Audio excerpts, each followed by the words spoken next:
All right, I'm going to start out with my metals first. So I'll have sodium, I'll have lead. Now, when we look at polyatomic ions, I see that I have phosphates on both sides. I have that nitrate stays together on both sides. So I'm going to keep that together as a group. You don't always have to do that if you really didn't want to, but it's going to really cut down on the amount of time that we have to. Um, you could still do it without that, but it would take significantly longer. So we're going to stick with this.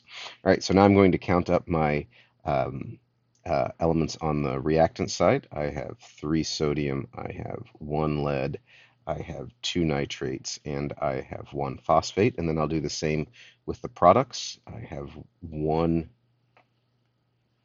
sodium, I have 3 lead, I have 1 nitrate, and I have 2 phosphate.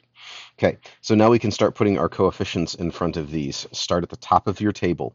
So I can see here I need to put a 3 in front of this one. So I'll change this. Don't forget we have to change on our table. Every time we make a change, we have to put a coefficient there. We have to change everything. So that also changes the number of nitrates that I have. I have 3 of them there. All right, so now I'm going to move down my table. My leads here, I can see I need to put a 3 in front of this one. There. Now, I have a total of 6 because I have 3 lead 2 nitrates. All right. Each lead 2 nitrate has 2 nitrates, and I have 3 of them. So I have a total of 6 nitrates here. All right. Okay. Now, I made a change. I'm going to go back up to the top of my table. Always go back to the top of your table. Always, always, always go back up to the top of your table. So, um, sodium looks good. Lead looks good. Now I need to change my nitrates again, right? So to be able to do that, I'm going to have to change this 3 that I have here to a 6. Change that to 6. Now, yes, that changes that, right? Here's why I say you've got to go back up to the top of your table every time you make a change.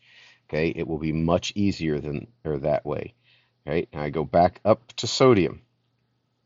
Now I see here on sodium, I need to put a 2 in front of that. That will change that to 6, and then that changes my phosphates to 2. So now I can look down the entire thing. Sodiums are good, lead's good, nitrate's good, phosphates are good. There we go. Okay, so once again, I'm going to keep my metals together. I'm going to start off with aluminum. Now, I'm always going to save hydrogen for last. Um, if there's oxygen and hydrogens, you save those for last. So I'm going to save hydrogen for last on my table here. All right, I've got 1 aluminum over here, 1 chlorine, 1 hydrogen. I have 1 aluminum, 3 chlorine, and 2 hydrogen. All right, so I'm going to start at the top of my table. Aluminum is already balanced, so now I'm going to move down to chlorine here. All right, chlorine here. I am going to put a 3 in front there to change that. That also changes my hydrogen, so I'm going to put that there. All right, all right, so at this point, I'm going to move down to my hydrogen. All right, on my hydrogen here, I could do a couple of different things on this. I'm going to show you a couple of different tricks because we have an even and an odd on here, right? So you can always double an odd to make an even, right? That works with any odd number you can think of. If you double it, you get an even number, okay? But the other one that I'm going to use here, because hydrogen I see is completely by itself here. So I can put whatever number I put in front of this hydrogen is only going to be affected, right, by this one um, product over here, right? So what I'm going to do is I'm going to use a half because I could put 1.5 in front of this, and that would make it even, right?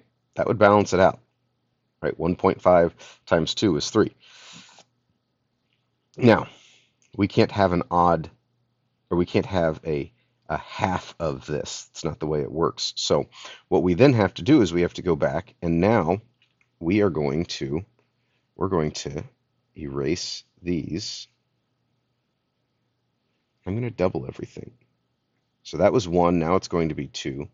This was 3, so now that's going to be 6.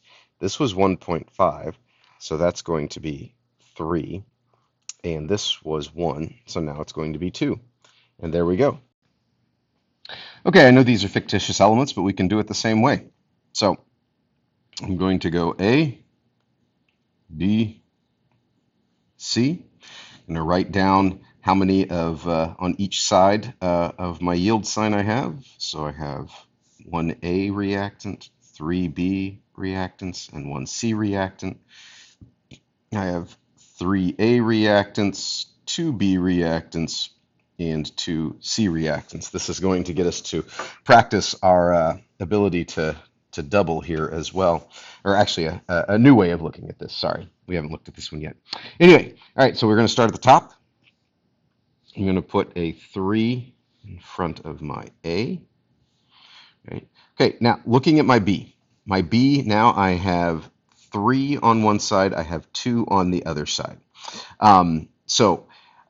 Anytime you have an odd number, if you double that odd number, you make an even number, and then you can make it work here.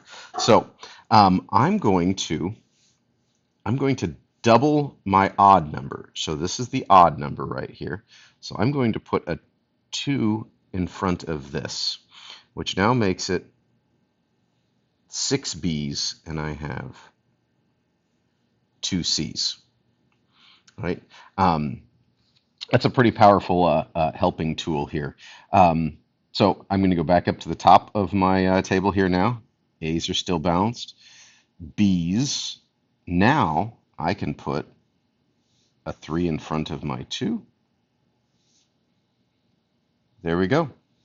We're balanced. We double check everything, and everything works. All right. These are always fun ones. You will learn to love what we're eventually going to call combustion of hydrocarbons here. These always tend to be the most fun to balance here in beginning chemistry. So with these, when I choose my order to write these down in, do carbons first. Then you always leave hydrogens and oxygens last. I'm going to leave my oxygen for last, and the reason for that is because over here, oxygen is by itself. So eventually, at the end of this thing, I'm going to be able to put one number in front of this to hopefully be able to help balance everything out. So I will go hydrogen and then oxygen for myself. So I have 2 carbons on that side, 6 hydrogens on that side, 2 oxygens on this side. Over here I have 1 carbon, 2 hydrogen. Now, make sure we count our oxygens correctly over here, because I've got 2 here and I've got 1 here. So I start with a total of 3 oxygens. Okay? All right. So let's start us out here. All right, first thing I need to do for my carbons is put a 2 there to change that to 2. Now, my oxygens, I've got 2 CO2, so that's a total of 4 oxygens, but then I still also have this oxygen over here for water, right? So now I have a total of 5 oxygens. Okay? All right, so let's move down to our hydrogens then over here. I need to put a 3 in front of this to balance out my hydrogens. And now I'm also have 3 more oxygens. So that is a total of 4, 5, 6, 7 oxygens. All right. Okay. So let's go back up to the top of our table. Our carbons are still good. Our hydrogens are still good.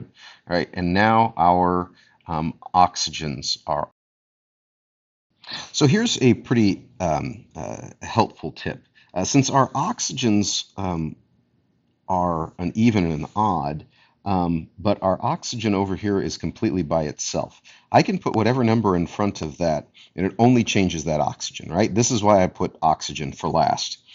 So I'm actually going to, if I put a 3.5 in front of that, that changes that to 7.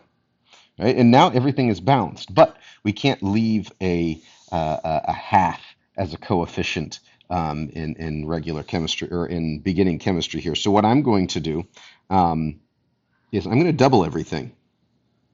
I'm going to put a 2 in front of that. I'm going to change that 7, or that 3.5 to 7. I'm going to change that 2 to a 4. I'm going to change that 3 to a 6. So our final coefficients are 2, 7, 4, 6.